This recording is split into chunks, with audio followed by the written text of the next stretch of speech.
ነገር ልናገር አሁን እኛ ሁለት እጅ ነው ያለን ሁለት እግር ነው ያለን አይደል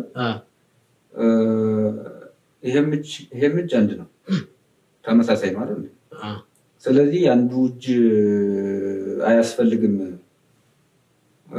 ምን እጅ ነው ይቀነስ ቢባል ተቀነሳለን እንዴት ብሎ ምን እጅ ነው ይባል አንዱን ይረዳዋል አንዱን ያግዘዋል ያለ አንዱ አይሆንም ወደ ፊደል መጣህ እኮ እሺ አይ የኔ ሐሳብ ሳይሆን ኢትዮጵያ ውስጥ ያለው አንዳንድ ሞክሼ ፊደሎችን ለማጥፋት የሚደረጉ ጥረቶች ስላሉ ነው የጠየቁት መጽሔት አይምሮ ነው ፊደል ማለት ቁጥር ነው ፊደል ማለት መልክ ነው ፊደል ማለት ህዝብ ነው ፊደል ማለት ሀገር ነው ፊደል ማለት ስዕል ነው ፊደል ማለት አካለ ክርስቶስ ነው ፊደል ማለት የአይምሮ መጨመቂያ ተጨመቆ ውስጣዊውን ውጫዊውን የምናውቅበት ማለት ነው እና እኛ ማንን አባቶቻችን እኮ መምህር ሲባሉ መምህር ሆነው ይኖሩ ናቸው በስም አይደለም ያውን እናንተ እንደምንነጋገርበት አይደለም እየኖሩት ማለት ይሄ ማህበረሰቡ ፊደልን እንኳን ተሞከሳያትን ፊደላት እንኳን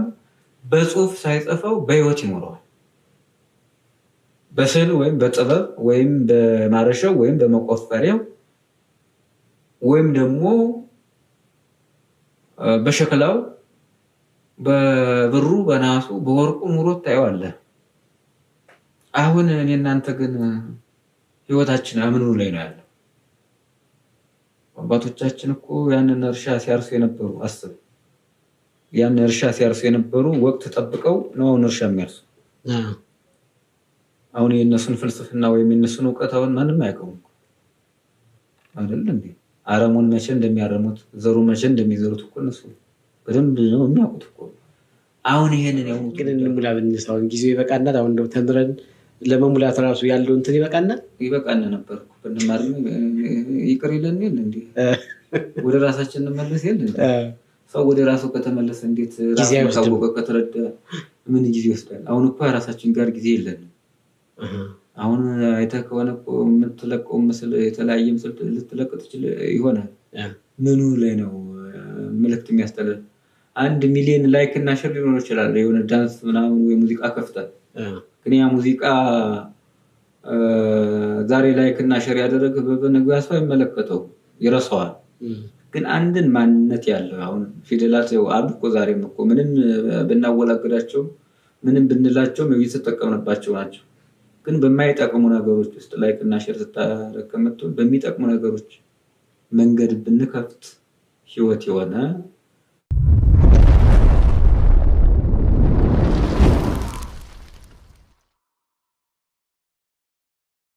ሰላም ጤና ይስጥልን የተወደዳችሁና የተከበራችሁ የጀንበር ፖድካስት ተከታታዮች እንግዲህ ዛሬ ደግሞ ሳምንቱን ጠብቀን አዲስ እንግዳ ይዘን መጥተናል ዛሬ ፕሮግራማችን ለየት ይላል ስለ ቋንቋ ወይንም ስለ ፊደል የምናወራበት ጊዜ ነው አንድ ምሁር ጋብዣለሁ እዚህ አንድ ሀገር የራሱ የሆነ ቋንቋና ፊደል ሊኖረው ይገባል ሀገር ተብሎ ለመጠራት ማለት ነው ከዛ ውስጥ ደግሞ ኢትዮጵያ ብዙ ነገሮችን አሟልታለች ስለዚህ እኛ ሀገር ያሉት ፊደሎች ደግሞ አመጣጣቸው ከየት ነው ትርጓሜያቸው ምንድነው ስለ ፊደሎቻችን ሰፋ ያሉ እይታዎችን ገብተን እናያለን በምንጽፋቸው ጽሁፎች ውስጥ ደግሞ የተለያዩ የቃላት አጠቃቀም ስህተቶችንም እናያለንና እስኪ አማርኛ ስንጠቀም ወይም ግዕዙን ስንጠቀም የሚኖረው ልዩነት ከዛሬው ፕሮግራም በሰፊው እንደምንቃኝ ተስፋ አደርጋለሁ አብራችሁን ቆዩ የትም እንዳትሄዱ ይሄ ትልቅ ፕሮግራም ነው መምህር ሬን አክብረው እዚህ ስለመጡ በጣም ነው የማመሰግነው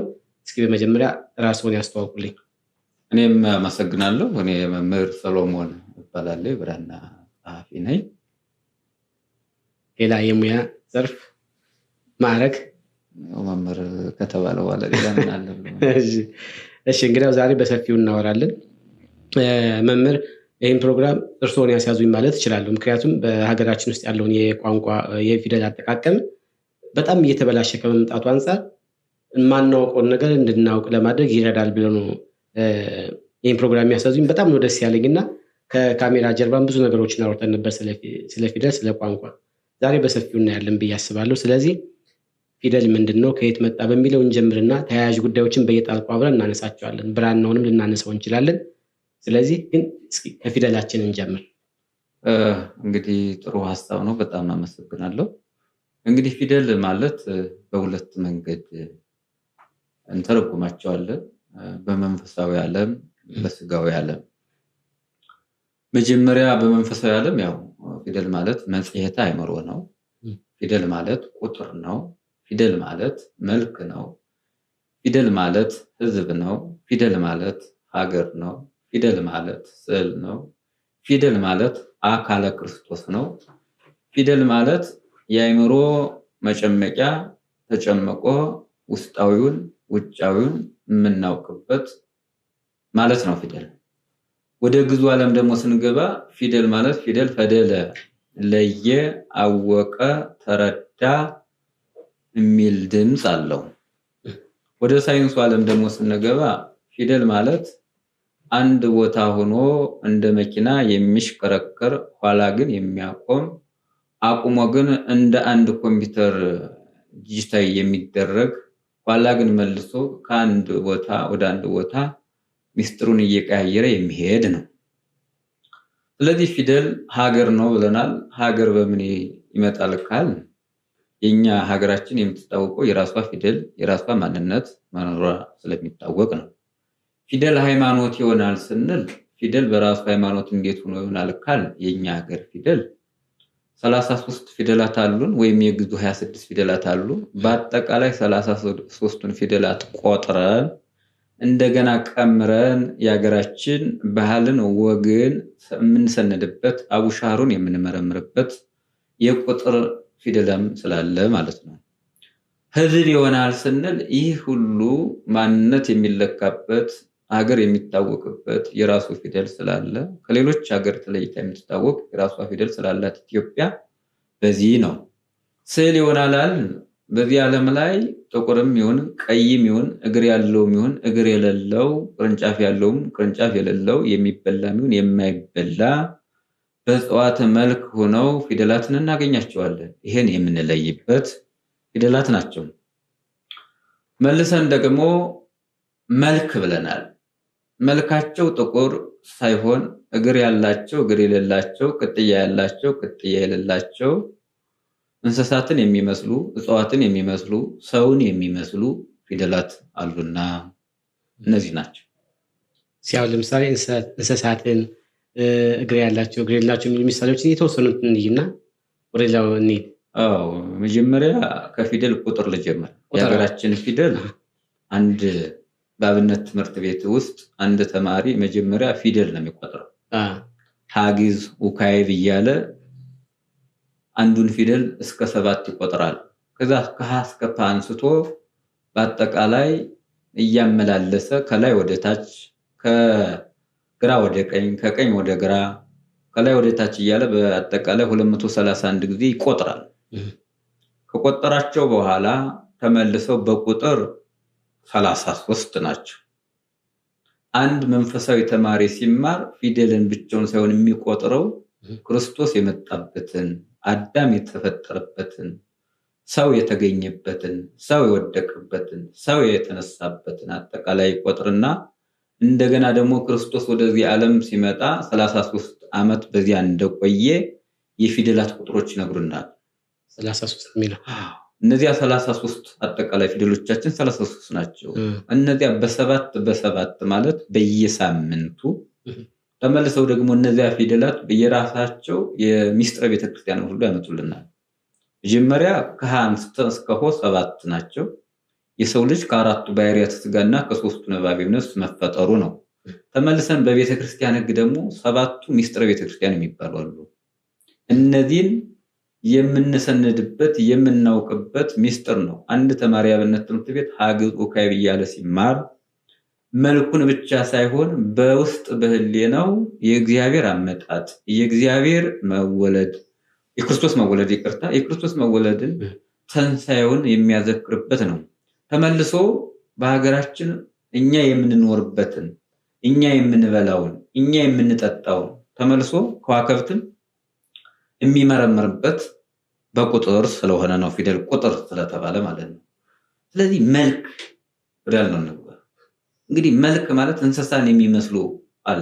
እጽዋትን የሚመስሉ አለ። ለምሳሌ እጽዋትን ከሚመስሉ ፊደላት ውስጥ ሰን ብንወስድ ሰ ዘውድም ይሆናል። ሰ ተመልሶ ስንዴ፣ ወይን፣ ትርንጎ፣ ሎሚ የሚሳልባቸው ሰ ፊደል ነው። አልፈን ደግሞ ለን ብንወስድ ማንን ይመስላል ካል በሚስጥር ለብሂል ለብሰ ስጋም ድንግል ክርስቶስ ከድንግል ስጋን ለበሰ ከስጋዋ ስጋ ከነፍሷ ነስቶ መዋሃዱን ትነግረናለች። ሀ እንደምናውቃት ወደ ላይ መልክ ያላት በስም በሳይንሱም ዋንጫው ኃይላታል።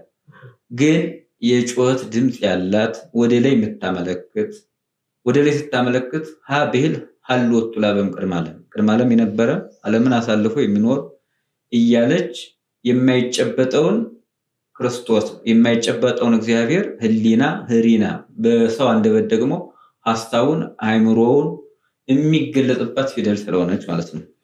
ሌላው መ የሆድ ዕቃ ነው። ወም የሆድ ዕቃ ነው። በእኛ ሰውነት ውስጥ ያለውን የምንመረምርበት ፊደል መልክ የሚያሳይ ሰውነታችን ውስጥ ያሉትን ውስጣዊ ባህሪያችን የሚያሳዩ ፊደላት ናቸው። ወ እነ ጸ እነ አ እኒህ ክብ የሆኑ ፊደላት ተመልሰው እነ ቃሉ እናቶቻችን መቀነስ ሲታጠቁ ይሄ መልክ እያሳየ ፊደሉ ተመልሰው ደግሞ ዘወዳ እንደ ጭረት እግራቸው ያለባቸው ለምሳሌ መሙ እያለ ወይ ንብን የሚመስሉ በስል ስንመለከታቸው ዝንቦችን አጠቃላይ ፌንጣዎችን የሚመስሉ ምስሎች ስላላቸው ነው። ምስል ስላላቸው ነው። ተመልሰን ደግሞ እነዚህ ፊደላት ከእጽዋት ቀለማቸው ተቀምሞ ነው የሚዘጋጀው። ለምሳሌ እንግዲህ ብራና ቀለም የሚዘጋጀው ከእጽዋት ነው። ከአፈር ከእጽዋት ናቸው። እንግዲህ ከአፈርም ከእጽዋትም የተዘጋጁ ቀለማት እንደገና አካል ገዝተው ዓለምን የሚያስተምሩ መልሰው ሰማያዊ ሚስጥር የሚመረምርባቸው ስለሆነ መልክ አላቸው። ምንድነው ይሄ ፊደላችን በሳይንስ እና ከሳይንስ እና ከብራና እይታ ነው ልናየው የፈለግነው። እስኪ እንየው ሳይንስ በብራና እና በሳይንሱ የፊደላችን ነገር ለያይተን እንየው።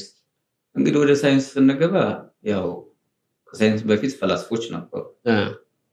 ወደኛ ደግሞ ወደ መንፈሳዊ ዓለም ስንገባ እኛ የምስራቁን ዓለም ወይም የምስራቃዊ ትምህርተ መለኮት ነው የምንቀበለው። ምዕራባዊ ትምህርተ መለኮት የሚባል አለ። ወደ ሳይንሱ ስንገባ የውጭ ፈላስፎች አሉ፣ የሀገራችን ፈላስፎች አሉ፣ እኛ ማህበረሰቡ የሚጠቀምበት አለ። ለምሳሌ የውጭ ፈላስፎች ያው ፊደላት ምልክት ናቸው፣ ሲምቦል ናቸው ይሏቸዋል። ወደኛ ደግሞ ሊቃውንት ፈላስፎች እንደነ ኪዳነ ወልድ ያሉ ደግሞ ፊደላት አካል ገዝተው የክርስቶስን ሚስጥር የሚናገሩ ናቸው ይሉናል። አጠቃላይ መላው የኢትዮጵያ ኦርቶዶክስ ተዋሕዶ ቤተክርስቲያን ደግሞ ፊደላትን ቃል ሥጋ ሆነ ብላ የምታስተምርበት ለሰው ባይምሮ የምታበራበት ስለሆነ በዚያ ይገልጹታል። እነዚያ ፈላስፎች ያን ፊደል ሲምቦል ካደረጉት በኋላ አንድ ቦታ የሚጠፋ ይሆናል። ለምሳሌ ላቲኑን ፊደል ብናይ ወይም የግሪኩን ፊደል ብናይ የህብሪውን ፊደል ብናይ እነዚህ የተወሶ ፊደላት ናቸው። ብዙዎቹ ከፊንቂያውያን ከሚባሉ የተወረሱ ፊደላት ናቸው በብዛት። ይህ የኢትዮጵያ ፊደል ግን ከራሱ የመነጨ የራሱ የሆነ ከማንም ያልወረሰው ፊደል ነው። ምናልባት በመልክ ከህብሪው ወይም ከግሪኩ ወይም ከላቲኑ ጋር የሚመሳሰል ሊኖረው ይችላል። ግን በልሳን የተለየ ፊደል አለው። ለዚህ ደግሞ እያንዳንዱ ሀገር በራሱ ቋንቋና ፊደል ጥበብን ዕውቀትን ቀስሞበታል።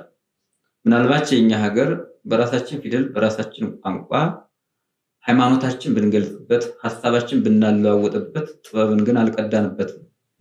ለምን ቢሉ አባቶቻችን ጥበብን ቀርተውበታል። እንደነ አክሱም ያሉ እንደነ ላሊበላ ያሉ እንደነ ጎንደር ቤተመንግስት ያሉ እንዲሁም ደግሞ በጎጃም አካባቢ እንደነ ይባባ ያሉ እንዲሁም በአንዳ ቤት አካባቢ ያሉ እንደነ ደጃቸው ክርስቶስ ያሉ ህንፃዎች በብራና ውስጥ ያሉ ፊደላት ጥበብ ያረፈባቸው አሻራዎቻችን ናቸው። ተመልሶ በአክሱም አካባቢ ያሉት ሐውልታት ፊደላት ቅርጽ ያላቸው የተፈጥሮ ቅርጽ ያላቸው የማናውቀውን የሚያሳውቁ ፊደላት ናቸው። ግን በፍልስፍናው ዓለም እነዚህ ፊደላትን ተራቀው የራሳቸውን እውቀት አዳብረው አሁን ካለንበት ቴክኖሎጂ ደርሰዋል።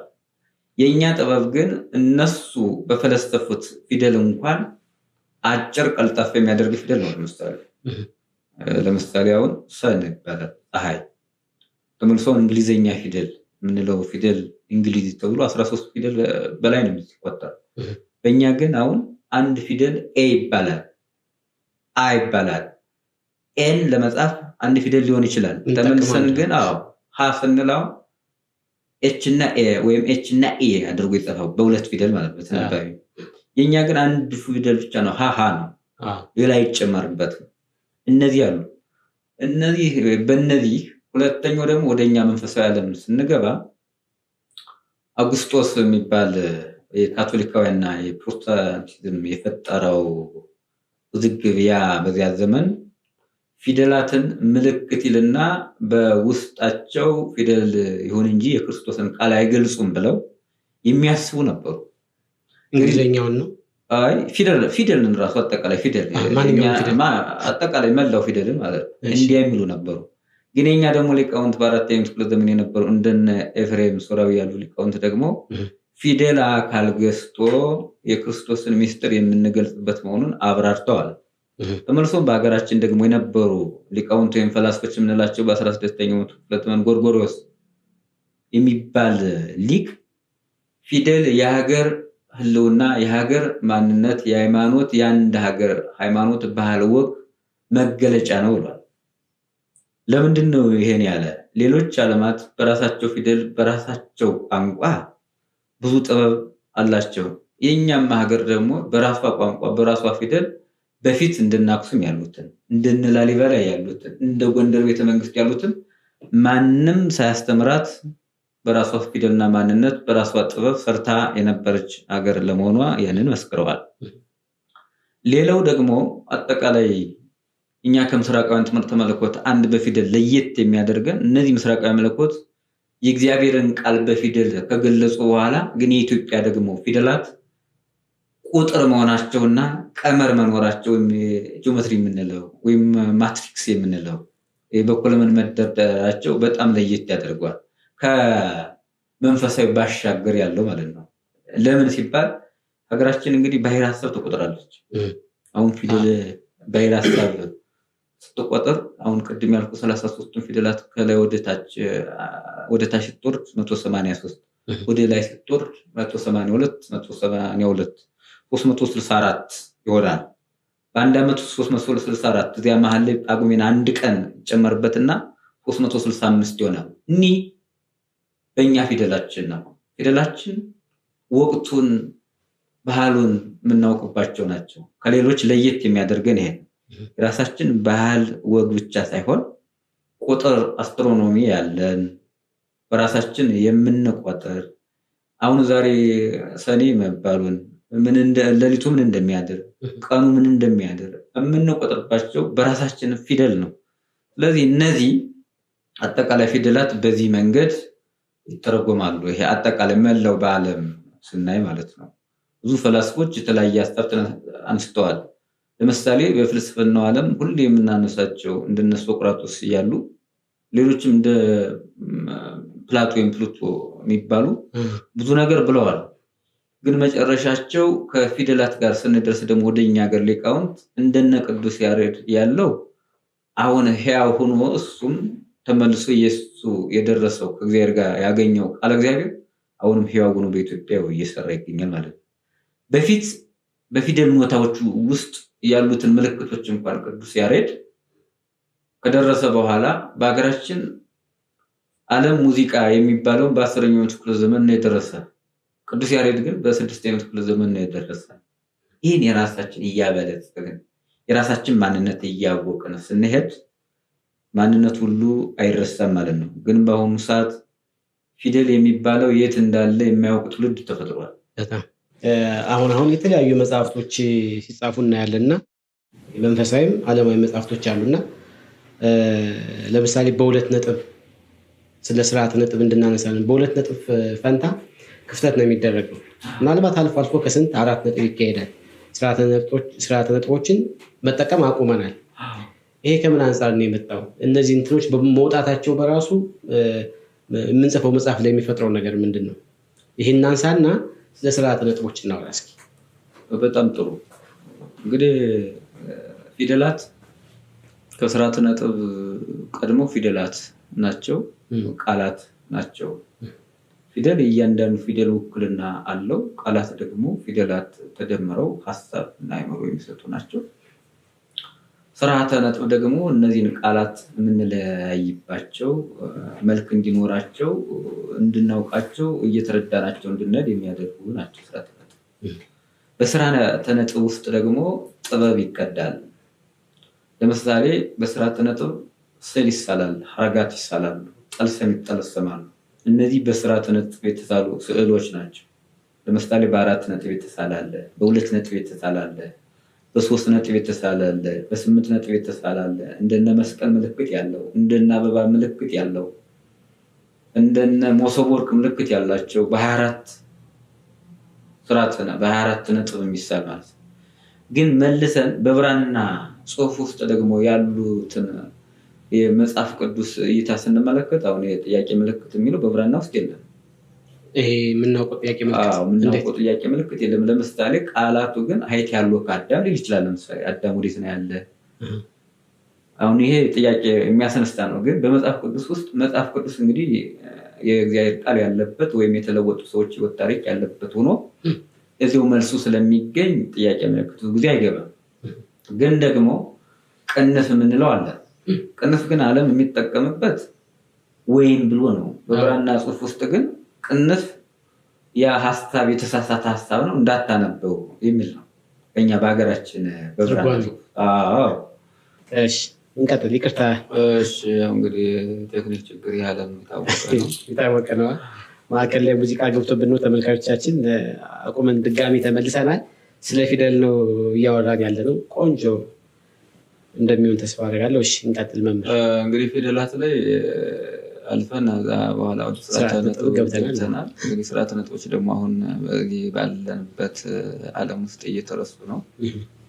ስርዓተ ነጥቦቻችን ደግሞ በጣም ትልቅ ጠቀሜታ አላቸው። በስርዓተ ነጥብ ያው ስዕል እንደሚሳል፣ ሐረግም እንደሚሳል፣ ጠልሰም እንደሚሳል ያው እየተነጋገርን ነበር። እንግዲህ 2 ነጥብ 3 ነጥብ 4 ነጥብ ብለን በብዙ ነጥቦች ላይ ብዙ ስዕሎች እንደሚሳሉ አውርተናል። በቃላት ያሉ ሀሳቦች የምንተነትንበት፣ እንድናውቅ እገታም የሚያደርግበት፣ አእምሯችን የሚሰበስብበት ስርዓተ ነጥብ ነው።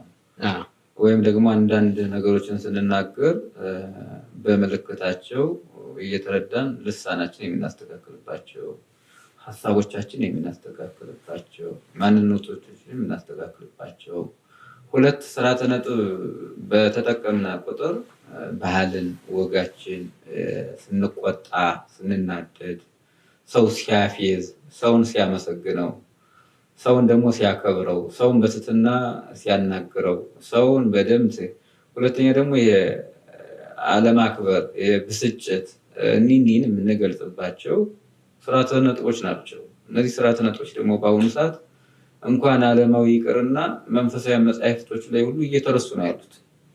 በፊት አንድ ብራና ጻፊ በስመ አብ እያለ 2 ነጥብ፣ ወወልድ እያለ 2 ነጥብ፣ ወመንፈስ ቅዱስ እያለ 2 ነጥብ፣ ወመንፈስ ቅዱስ አሃዱ አምላክ እያለ መጨረሻ ላይ አሃዱ አምላክ ካለ በኋላ 4 ነጥብ ወይ አሜን ብሎ 4 ነጥብ ያደርጋል። እነዚህ ስርዓተ ነጥቦች በስመ አብ ሲል አብን፣ ወወልድ ሲል ወልድን፣ ወመንፈስ ቅዱስ ሲል መንፈስ ቅዱስን፣ አሃዱ አምላክ ሲል አንድ አምላክ ብሎ በዚህ ሀሳብ ውስጥ እያንዳንዳቸው ትርጉም እንዳላቸው የሚያናግርልን ስርዓተ ነጥብ ነው። ግን ደግሞ ለአዋቂ ሰው ደግሞ ለተማረ ሰው ለተረዳ ሰው በስመ አብ ወወልድ ወመንፈስ ቅዱስ ቢል ችግር የለውም። ግን በይበልጥ ለማያውቅ ላልተረዳ ለብቻው እንዲረዳበት፣ ጥያቄ እንዲጠይቅበት፣ እንዲያውቅ እንዲመረምርበት ስርዓተ ነጥብ አስፈላጊዎች ናቸው። እነዚህ ስርዓተ ነጥቦችና አሁን እየተረሱ በተለይ በብራና ጽሑፍ ቀደም እንዳልኩ ቅንፍ የምንለው ያልተስተካከለን ሀሳብ እንዲስተካከል ወይም ደግሞ ይሄ ሀሳብ ጥሩ አይደለም ማጠር እኮ ያሳያል። አጥር ውስጥ ያስገባዋል። አጥር ውስጥ ያስገባዋል። ይሄን አትመልከተው እንደማለት ነው። በዚህ ሳይንሱ ዓለም ደግሞ በሀገራችን ደግሞ ወይም የሚል ቅርጽ ሰጥተውታል። ችግር የለውም እሺ ወይም ይሁን። አሁን ያንን ወይም ተብሎ ተስማምተንበታል። ያንኛውም ሀሳብ ደግሞ አይ በዚህ ሀሳብ ልብ ተስማምተንበታል። ተመልሰን ደግሞ አሁን የጥቅስ የምንለው በነገራችን ላይ በእኛ በብራና ጽሑፍ ውስጥ የለም። የትምህርተ ጥቅስ የሚባል ከውጭ የመጣ ነው። ከግሪክ ይሆን ከሌላ ሀገር ብቻ የመጣ ነው። ዞሮ በእኛ ሀገር የለም ጥቅስ የምንለው። ግን ትልቅ ደግሞ እንደ ቀነፍ የሚመስል ደግሞ አንድን ሀሳብ ወይም ደግሞ እንደ ጥቅሳውን እንደምናስቀምጥበት ያንን ሀሳብ እዚያ ታገኘዋለህ የሚል ሚስጥር ስላለው ያ ሚስጥሩን የምንፈታበት ስርዓተ ነጥብ ነው። መልሰን ደግሞ አሁን በሳይንሱ 13 ስርዓተ ነጥብ ነው አሉ አይደል የሚባለው? የሳይንስ 13 ስርዓተ ነጥብ ነው። በብራና ህግ ደግሞ እዛ በላይ ስርዓተ ነጥቦች አሉ። ምክንያቱም አንድ መጽሐፍ ተደጉሶ ስታያቸው አሁን ድጉስ ላይ የማህተም ምንለው የመስቀለኛ ማህተም በነጥብ ቅድም እንዳልኩ እነሱ አይነቶች ብዙ ናቸው። ለምሳሌ ይህንን የምታገኘው ላሊበላ ስትመለከት የላሊበላን ህንፃ ስትመለከት በብዙ ስርዓተ ነጥቦች ውስጥ ያለ ነው። ተመልሰ ደግሞ አክሱምን ስትመለከት እንዲሁ በዚያ መንገድ ያለ ነው። ተመልሰ ጎንደር ቤተመንግስት ስትመለከት አሁን ወይ መርከብ ነው ይሉሃል ወይም ደግሞ እንቁላል ቅርጽ ያለው ወይ ያለ ምሳሌ ነው ሊሉ ይችላሉ። የተለያየ ቅርጽ እነዚህ በስርዓተ ነጥቦች የተሳሉ ማለት ኢንጂነሪንግ ዲዛይናቸው የወጣ በእነዚህ ነው። እና እነዚህ ጥበቦች ከመርሳታችን የተነሳ አሁን ላለንበት ዓለም የኋላ ታሪካችን የኋላ ማንነታችን የነበርንበትን ማንነታችን እንዲረሱ አድርገዋል። ስለዚህ ስርዓተ ነጥቦችን መጠቀም ያስፈልጋል።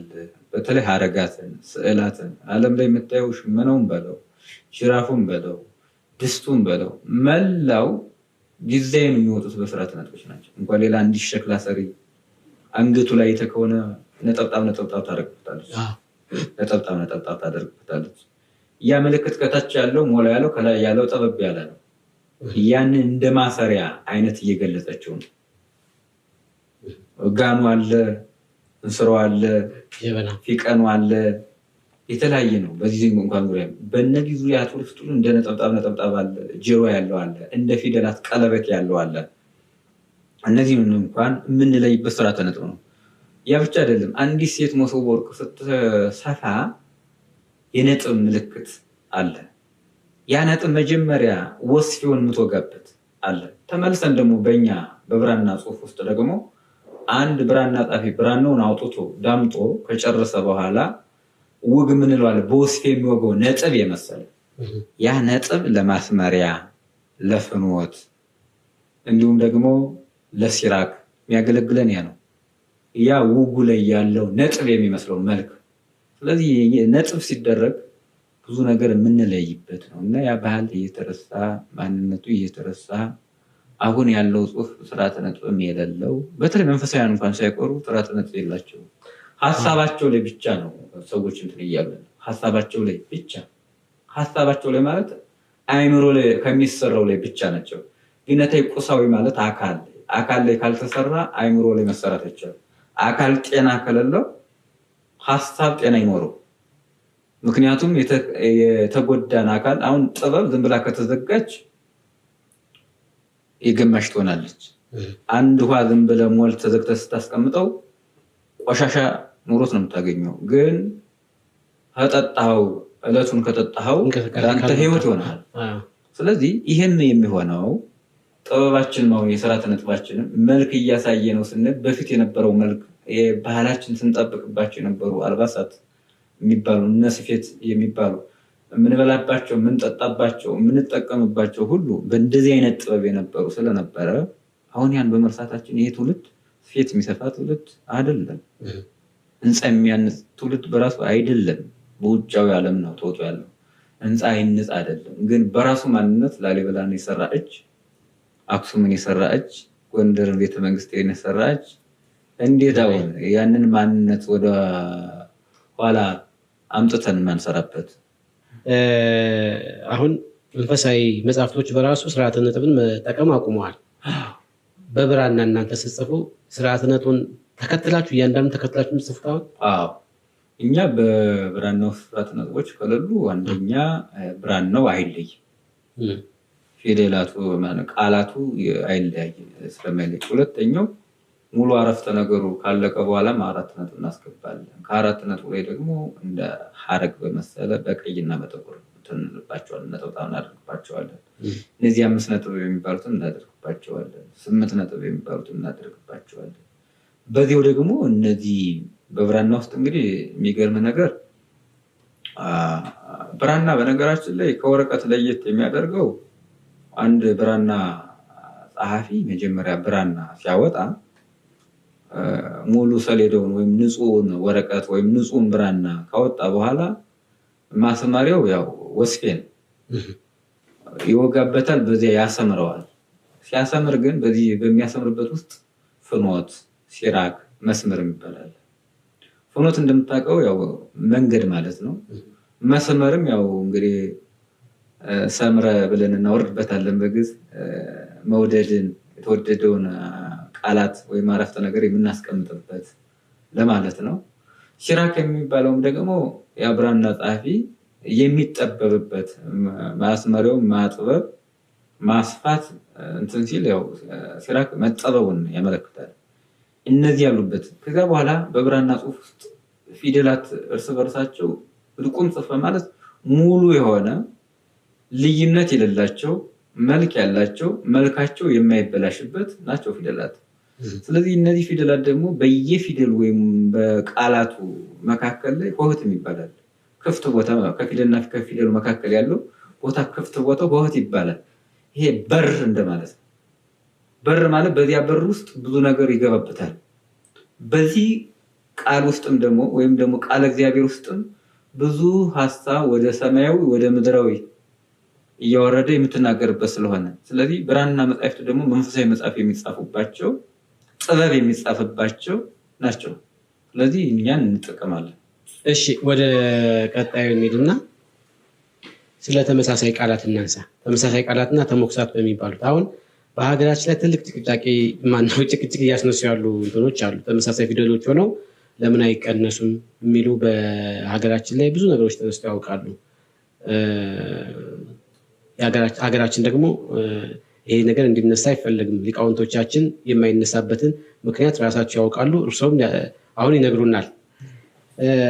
ከዚህ ጋር ተያይዘው ፍቅር እስከ መቃብር የሚለው መጽሐፍ ቃላቶችን በሙሉ ቀንሶ ነው የተጻፈው።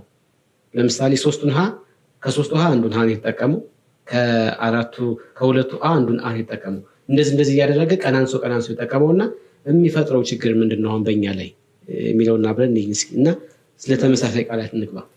እንግዲህ መጀመሪያ ተመሳሳይ የምንላቸው በልሳን አንድ አይነት ንግግር ያላቸው መልካቸው የተለያየ። ተሞከሳያት የምንላቸው ደግሞ ሞክሽ ማለት በሀገራችን ስም ሞክሽ የምንላቸው ሰለሞን ከሆነ ሞክሽ ይባላሉ። ስለዚህ አሁንም በሁለታቸው የተሞከሳያትና ተመሳሳይ ፊደላት ማለት አንድ ትርጉም ነው ያላቸው። ግን አንድ ነገር ልናገር። አሁን እኛ 2 እጅ ነው ያለን፣ 2 እግር ነው ያለን አይደል? ይሄም እጅ አንድ ነው፣ ተመሳሳይ ነው አይደል? ስለዚህ አንዱ እጅ አያስፈልግም። ምን እጅ ነው ይቀነስ ቢባል ትቀነሳለህ? እንዴት ብሎ ምን እጅ ነው ይባል? አንዱን ይረዳዋል፣ አንዱን ያግዘዋል። ያለ አንዱ አይሆንም። ወደ ፊደል መጣህ እኮ እሺ። የኔ ሀሳብ ሳይሆን ኢትዮጵያ ውስጥ ያለው አንዳንድ ሞክሼ ፊደሎችን ለማጥፋት የሚደረጉ ጥረቶች ስላሉ ነው የጠየቁት። ወደና ልንገባ እኮ ነው። እና አሁን ሰው የገንዛውን ሰውነትህ ሙሉ ሰውነትህ ተመሳሳይ ሰውነት እንትን አላቸው። እግርም አንድ አይነት ነው፣ እጅም አንድ አይነት ነው፣ አይንም አንድ አይነት ነው። ስለዚህ እነዚህ ጥፉ ይባላል ወይ አይባልም። ግን አንድ አይነት መልክ አላቸው አይደል? ግን ስራቸው የተለያየ። ግራ እጃችንም የተለያየ ነው። ግራ እንደውም ደካማ ነው አይደል? ቀኝ ፈጣን ነው አይደል? ሀም አሁን ለምሳሌ 3 ሀ አንዱ ወደ ሰማይ ይወስደናል።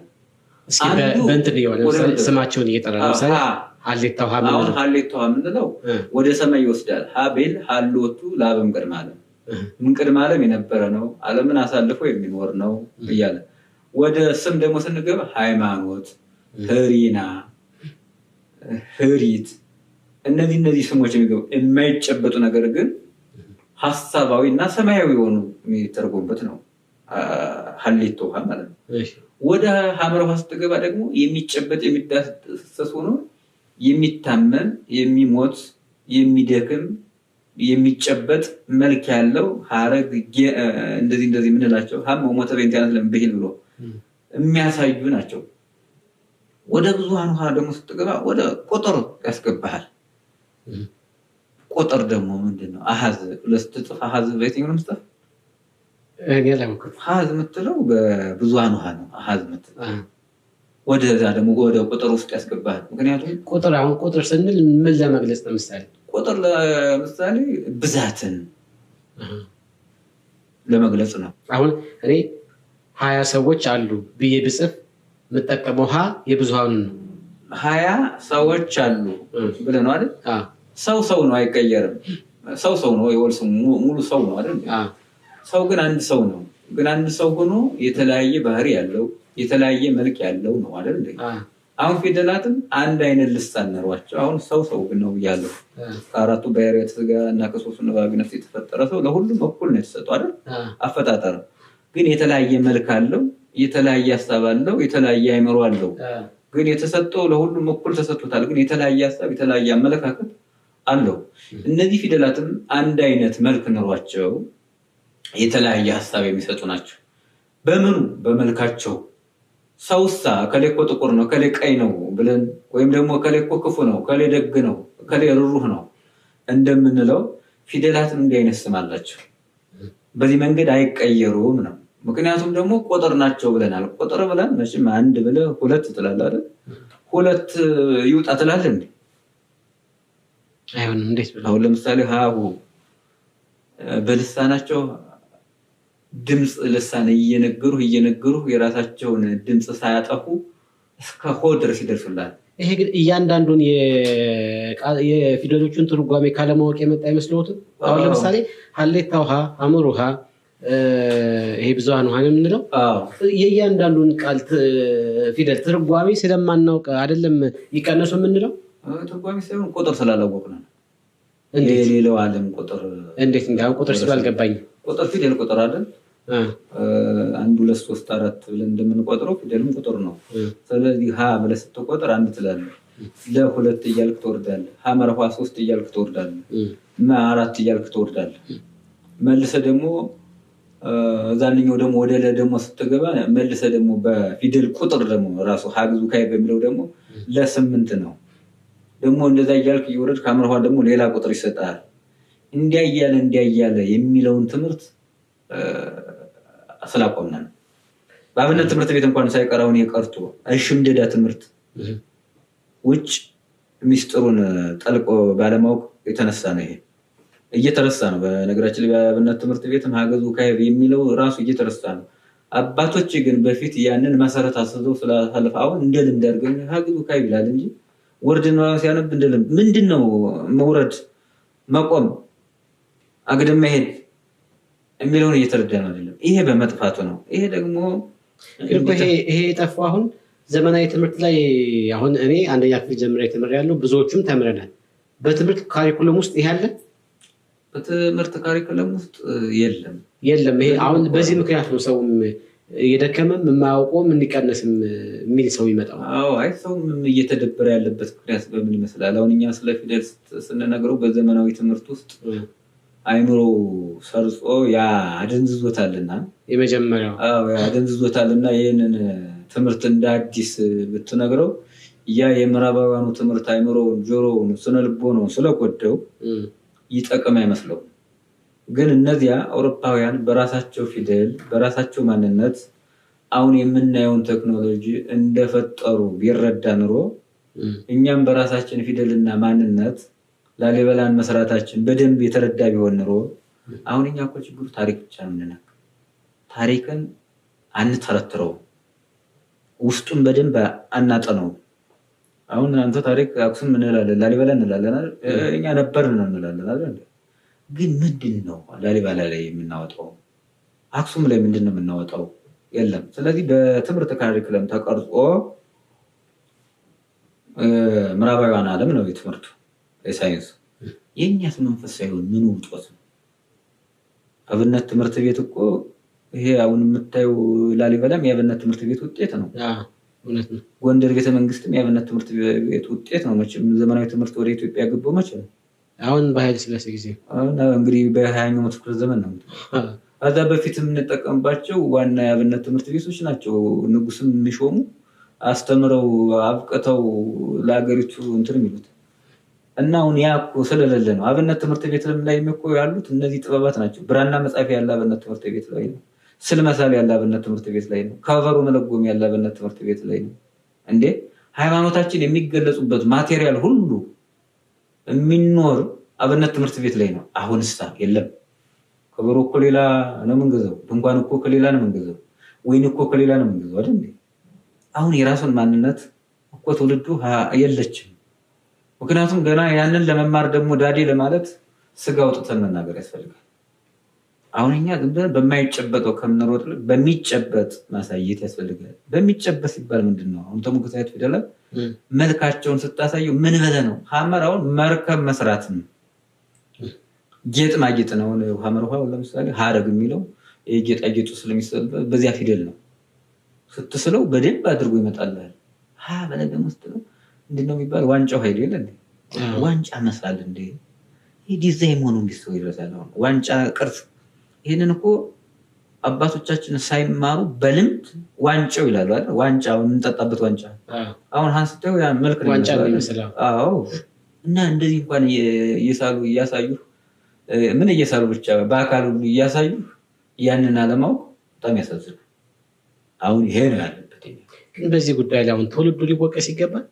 ትውልዱ ይወቀሳል እንጂ ምን አድርጎ አሁን እኔ አሁን ቅድም እናንሳና በዘመናዊ ትምህርት ውስጥ አካቶ ካልሰጡን እየተከተሉ ካላስተማሩ ይሄ ትውልድ አሁን በተመሳሳይ ቃላትን አላወቀም፣ ፊደሎችን እያንዳንዱን ትንታኔያቸውን አላወቀም ተብሎ እንዴት ሊወቀስ ይችላል? ይወቀሳል። አንድ ትምህርት ስትማር እኮ ምን ካላስገቡልን ሳይሆን ያኛው ስርዓት ወይም ከኛ ዘመን በፊት የነበሩት ምሁሮቻችን አባቶቻችን በዛ ስርዓት ውስጥ አስገብተው እያስተማሩን ካልመጡ እንዴት እኛ አባቶች እኮ ሲያደርጉት የነበረ የአባቶቻቸውን ውርስ ይዘው በዚያ ውርስ መንገድ እስካሁን የምታያቸውን ብራናም ብለው ማንኛውም ነገር እኮ ያሳዩን የአባቶቻቸውን ፈለግ ተከትለው ነው።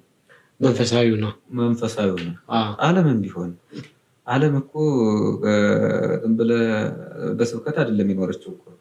እንደውም እንዳሁኑ ፌስቡክ፣ ቲክቶክ በተለቀቀበት አይደለም ቆማ የነበረችው እኮ። እንዲሁም የእሷ ማንነት ሲገለጥበት የነበረው በማህበረሰቡ ፍቅር፣ በማህበረሰቡ ኑሮ፣ በሰው በራሱ ኑሮ ነበር ወንጌል የሚሰበክ። ለምን? ያ ማህበረሰብ ጎረቤቱን ወዳጆቹን እንዴት እንደሚያከብር ስታይ። አሁን እኔ የትውልድ ይጠየቃል ስለ የትውልድ ወቃሽ ነው። መጀመሪያ ራሳችንን እንውቀስ። ምክንያቱም መዳን ያለብን ራሳችንን አይደል? ሌላ ሰው ተጠያቂ ማድረግ የለብንም። ምናልባት ሌላ ሰው ተጠያቂ የምናደርገው እኛን የሚያስዝ ትምህርት ሲያስተምረን ነው። ግን ደግሞ እኛ አይምሮ ተሰጥቶናል፣ አይን ጆሮ ተሰጥቶናል። እንግዲህ እሳትና ውሃ በፊትህ አስቀምጠህ ወዴት ነው አንተ የምትሰደው? ወደ ሆነው ወደ እሳቱ ነው የምትሰደው? ወደ ውሃ ነው የምትሰደው። ምክንያቱም እሳቱ ጨርሶ ይበላሃል። እውነት ነው። ስለዚህ አሁን የትውልድም ራሱን መመርመር አለ፣ ራሳችን መመርመር አለብን፣ ሁላችንም ማለት ነው። እስቲ ራሳችን መጀመሪያ ራሳችን ሆነን እንየው። አሁን መምህርነትን ተውና እኛ ማንን? አባቶቻችን እኮ መምህር ሲባሉ መምህር ሆነው የኖሩ ናቸው። በስም አይደለም፣ አሁን እኔ እናንተ እንደምንነጋገርበት አይደለም። እየኖሩት ማለት ይሄ ማህበረሰቡ ፊደልን እንኳን ተሞክሳያትን ፊደላት እንኳን በጽሁፍ ሳይጽፈው በህይወት ይኖረዋል። በስዕል ወይም በጥበብ ወይም በማረሻው ወይም በመቆፈሪያው ወይም ደግሞ በሸክላው በብሩ በናሱ በወርቁ ኑሮት ታየዋለህ። አሁን እኔ እናንተ ግን ህይወታችን አምኑ ላይ ነው ያለው። አባቶቻችን እኮ ያንን እርሻ ሲያርሱ የነበሩ አስብ፣ ያን እርሻ ሲያርሱ የነበሩ ወቅት ጠብቀው ነው እርሻ የሚያርሱ። አሁን የእነሱን ፍልስፍና ወይም የእነሱን እውቀት አሁን ማንም አያውቀውም አይደል እንዴ? አረሙን መቼ እንደሚያረሙት ዘሩ መቼ እንደሚዘሩት እኮ እነሱ በደንብ ነው የሚያውቁት እኮ። አሁን ይሄንን ያውኑ ትውልድ ያውቃሉ። ሪያንንም ተው በገጠሪቱ ዓለም እኮ አንድ ሴት ስትዳር 13 ቀን ነበር የሚሰጣት። ይሄን እንደው መምህር አሁን አያንሱት የእውነት ነው። እኔ በጣም የገረመኝ ነውና ራሱን ችሎ አንድ ፕሮግራም ማድረግ አለብን። ይሄ ከሰርግ ከሀዘን ከእርቅና ከሞት ጋር ከዛ ጋር ተያይዞ ራሱን ችሎ አንድ ፕሮግራም ነው። እኔ በጣም የደነቀኝ ሲያወሩ ግን እዚህ ውስጥ ባናስገባሽ እሺ ችግር የለውም። እና ስለ ተሞክሳት ቃላት ያላለቀ ነገር ካለ እንቀጥል። እንግዲህ ተሞክሳት ፊደላት አሁን እንዳልኩህ ይቀር የሚል ሐሳብ አውቶ ተነስቷል። ላይ እንዳይነ ልሳን አይደል ያላቸው ድምጻቸው አንድ አይደል። ግን እንግዲህ እንዳልኩ መልኩ የተለያየ ነው ብያለሁ። እንግዲህ መቼም ራስክን አፍርሽ እሰራለሁ አትልም። ሰው ነው። ግን ሰው ስለሆነ ደግሞ እዚያ ላይ ግማሹን ከፍለን ለሌላ ነገር እናደርገው የሚል የለም። ስለዚህ እኒህ ፊደላትም የራሳቸው ስም አላቸው፣ የራሳቸው ቁጥር አላቸው፣ የራሳቸው አካል አላቸው፣ የራሳቸው ሐሳብ አላቸው። ሐሳብ ስለህ ላይ መልእክት የሚያስተላልፉ ዓለሙንም መንፈሳዊን የሚያስተላልፉበት መልክ አላቸው። አሁን መስቀል አሁን ተን ይመስላል። እንግዲህ መስቀሉ ደግሞ የሆነ ምልክት እያሳየ ነው። ከየት ወደ ሰማይ ስትወድ ጌታችን ኢየሱስ ክርስቶስ በቀራንዮ አደባባይ ቆሞ የተሰቀለበት መሆኑን ነው የሚያሳይ አይደል? ወደ ሐመር ውሃ ስትወድ ደግሞ ላይ ያለ አንድ ጫፍ አለ፣ ወደ ታች ደግሞ 3 አለው። አሁን እዚህ ላይ ሐመር ነው፣ መርከብ ነው። እቺ እንግዲህ ቤተክርስቲያን በመርከብ ትመሰላለች፣ በኖህ መርከብ ትመሰላለች። እቺ መርከብ ደግሞ ነፍሳትን አውጥታበታለች። ጌታችን ኢየሱስ ክርስቶስም የማይታይ እግዚአብሔር የነበረ ዓለምን አሳልፎ ከድንግል ማርያም ሲወለድ በፊት የሚታወቀው ንግበር ሰባ ባሪያነ በሚል ነው። ኋላ ግን አካል ለብሶ መጥቶ አብ ወልድ መንፈስ ቅዱስ ተብሎ እንዲነገር ለሐዋርያትም ደግሞ ሆሮ ማሩ ውስጥ አጥናፍ ዓለም ሲባሉ አብ ወልድ መንፈስ ቅዱስ ፍጹም ገጽ ፍጹም አካል መኖሩን ለማሳየት የምንጠቀምበት ፊደላት ነው። ወደ መንፈሳዊ ስንገባ አካል መልሰ ደግሞ ዓለም ላይ ስትመለከት ጌጣጌጡን የምንስልበት ሐረግ የምናወጣለት እጽዋት ላይ ሐረግ ሲጎተት ታያለ። ያ ገመድ ይጎተታል። ሲጎተት ሙሉ ገመዱ አንድ ነው። ፊደላትም ስትጎተታቸው መሰረታቸው አንድ ነው። ጎተተ ያን ገመድ ነው ስትጎተታቸው አንድ ነው። ለምን መሰለ? ሐረግ ገመድ ነው። ሐረግ የእጽዋት ሐረግ ስትሄድ አንድ ቅርንጫፍ ሆኖ ረጅም ነው ታገኛቸዋለህ። ግን አንድ ዛፍ ነው እንጂ የሚባል ሁለት ዛፍ አይባል። አየህ፣ አንድ ስንዴ ዘርተ 30 60 100 ፍሬ ያፈራል። አንድ ስንዴ ይባላል እንጂ 100 200 ስንዴ በቁጥር አገልጸውም። ተመልሰ አብ ወልድ መንፈስ ቅዱስ በአገዛዝ በስልጣን በመለኮት አንድ ናቸው፣ ግን በአካል 3 ናቸው። እነዚያን የምትገልጽበት መንፈሳዊ ሚስጥር ያለበት ወደ ዓለማዊ ደግሞ ጌጣጌጡን የምትጽፍበት ሐመረዋ ሐረጉን የትውልድ ሐረጉን የምትጽፍበት ከአዳም አንስተህ ወደ እስካሁን እስካለው ድረስ የምትቆጥርበት ያ ሐረግ ነው። ሐረገ ትውልድ ይባላል። የታሪክ ሐረግ አለ። የተለያየ የታሪክ ሐረጋት አሉ። እነዚህ ሁሉ የሚጻፉበት ነው ሐመረዋ። ይህንኛው ደግሞ ቁጥር ተብሏል አይደል? 1 2 እልፍ ወትልፊት አእላፋት እያልክ የምትቆጥርበት እና ፊደላት ደግሞ ቁጥር ለመሆናቸው አሁን በግስት ፊደል አሁን እስመ ሀበሃለው ክሌቶ ሰልስቱ ጉባና የሚላ ሰልስቱ ነው። በቁጥር ነው ፊደል ቁጥር ናቸው። በእኛ ሀገር ምን ለዚህ ነው ሰልስቱ ብለህ 1 2 በሚባለው አይጻፍም፣ ወይም ሀደ ክሌተ በሚባለው አይጻፍም። በፊደሉ ቁጥር ነው የሚጻፍ። ሰልስቱ ክሌቱ እየተባለ የሚጻፍ እንኳን ማለት ነው። እና እነዚህ ፊደላት የራሳቸው መልክ ያላቸው፣ የራሳቸው ሐሳብ ያላቸው፣ የራሳቸው ማንነት ያላቸው ፊደላት ናቸው። አይቀነሱም። ጥሩ። የኢትዮጵያ ቋንቋ ወይም ፊደል የክርስትና ሃይማኖት ኢትዮጵያ ውስጥ በነበረበት ሰዓት የተፈጠሩ ናቸው። ሳይፈጠርም ነው እንጂ አይ እኔ ማንሳት የፈለኩት ሌላ ነው። ክርስትና አጠቃላይ መንፈሳዊ ማለት ክርስትና የምንለው በአዲስ ኪዳን ያለው የኢትዮጵያ ኦርቶዶክስ ተዋሕዶ ቤተክርስቲያን ከአዲስ ኪዳን ጀምሮ ያለው ጥምቀት የተጀመረበት ከሕገ ልቦና እስከ ኦሪት ደግሞ ያለው በነቢያት በእነ ሙሴ በኦሪት መጻሕፍት ስናምን የነበርን ኋላ ደግሞ በአዲስ ኪዳን የጌታችን ኢየሱስ ክርስቶስ ከሰማይ ሰማያት ወርዶ ሐዋርያትን አስተምሮ ያንን መጽሐፍ ተቀብለን 80 መጽሐፍ ምናምን ሰዎች የኦርቶዶክስ ተዋሕዶ ቤተክርስቲያን በዛ ነው። እኔ ማንሳት የፈለኩት ጥያቄ እያንዳንዱ ፊደሎቻችንና ቋንቋዎችን የኢየሱስ ክርስቶስን ወይም የእግዚአብሔርን ከኦርቶዶክስ ሃይማኖት ጋር ተያይዞ የተሰራ ነው። እሱም አካል ከሃይማኖታዊ ይዘት አለው። አዎ ትክክል። የተፈጠረውም በሃይማኖታዊ ይዘት ነው። አዳዲስ ሃይማኖቶች አሁን መቼም እንደየዘመኑ ብዙ ነገር ይፈጠራልና ሌሎች ሃይማኖቶች ይሄንን ቋንቋ የሚጠቀሙበት ስርዓት አላቸው? በራሳቸው መንገድ ነው የሚጠቀሙት ወይስ ምንድን ነው? ይሄን ፊደላትን ሲጠቀሙ አጠቃላይ እኮ ነው። ቅድም እኮ ተናግረዋለሁ። በነገራችን ላይ ፊደላትን እነሱ የሚጠቀሙት መግለጫ ብቻ ነው እንጂ አካል ገዝፎ እሱን አይጠቀሙም። ሰው ያነባሉ፣ ግን ንባቡን ከሰማያዊ ምስጢር ያመጡና ግነታች የሚያነቡትን በአካል ገዝፎ እነሱ ሰውነት ጋር መሆኑን አይረዱ። አሁን እኛ ስላነበብነው ነው አይደል? ይሄ ፊደል ይሄን ይመስላል፣ ይሄ መልኩ ይሄን ይመስላል፣ ይሄ ሰውን ይመስላል፣ ይሄ ደግሞ እንደዚህ ይሆናል። ምን እነሱ የሚጠቀሙበት ሲምቦሊክ ነው ያለው፣ በሲምቦል ነው። አሁን ሲምቦል ያደረጉት፣ እኛ ደግሞ ያ ሲምቦልን ሳይሆን አካል የተዋሃደ ከትርጓሜው አንፃር ነው የምንወስደው። ሐሳባችን ከዚህ አካል ጋር የተዋሃደ መሆኑን ነው የምንገልጽበት። ለዚያ እኮ ነው ቃል ስጋ ሆነ እንላለን አይደል? ቃል ማለት የማይጨበጥ ግን የሚሰማ ሐሳብ ያለው አእምሮ ያለው ነው። ያ ስጋ ሆነ ማለት ተዋሃደ ማለት ደግሞ በብራና ፊደል ውስጥ ጭሱ አለ። ይሄ ቀለማቱ አካል ነው አይደል እንዴ? እነዚህ አካል ሰማያዊውን ምድራዊውን የምንመረምርባቸው ናቸው።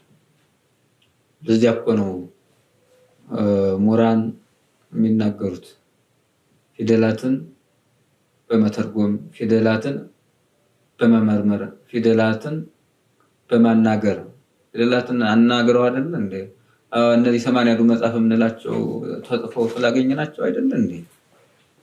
ከዛ በፊት እኮ ሕገ ልቦና ነው ዝም ብሎ በአእምሮ በተሰጠ እንደ ኦሪት የምንል እኮ ተጽፋ ስለተገኘች ነው አይደል እንዴ? ያቺ ተጽፋ አሃዝ አላት ዕዳግ አላት እንዴ? የሚገርም እኮ እንደው ሌላ መጽሐፍ መቅደመ ወንጌል ላይ ስለ ብራና ብዙ ነገር ስለሚናገር እዚያ ላይ ዕዳጉ ምስማኩ እያለ ጽሑፋችን እንኳን ገና ያላለቀን ሐሳብ በምን ነገር እንደምናደርገው ቁልጭ አድርጎ ይናገራል። እና በዚህ መንገድ ነው። አይ እኔ ሌሎቹ ከምን አንፃር ይረዱታል ከማለት ሐሳብ ነው እንጂ ሌሎቹ እንግዲህ ሲምቦሊክ ነው ብያለሁ። ሲምቦል ነው፣ በውክልና ነው። አሁን አንተ ተወከለ አንድ ቀን ደግሞ ከጠፋ ውክልና ሌላ ሐሳብ ያመጣብሃል። ግን ይሄ ማንነት ይሄ ፊደል ማንነት መኖሩን የምታውቀው ሌሎች ዓለማት የራሳቸው ቋንቋ ነበራቸው፣ ግን ፊደል የላቸውም። በሀገራችንም እኮ ብዙ ቋንቋዎች አሉ፣ ግን ፊደል የላቸውም። ያው የአማርኛን የግዕዝና አማርኛ ናቸው አጠቃላይ ማለት ነው። ሌላ የለም። ምክንያቱም ሌሎች ምናልባት ከላቲኑ ከተለያየ ከዕብራይስጡ ከሮማይስጡ ከተለያዩ ከግሪኩ የተወረሱ ቋንቋዎች አሉ። ግን እነዚያውን ምልህ ግሪክም ዕብራይስጥም ከፊንቂያውያን ከሚባል የተወረሱ ናቸው። ግን የኛ የኢትዮጵያ ፊደል ቋንቋችን ከማንም የወረስ ነው አይደለም፣ የራሳችን ማንነት ያለበት ነው።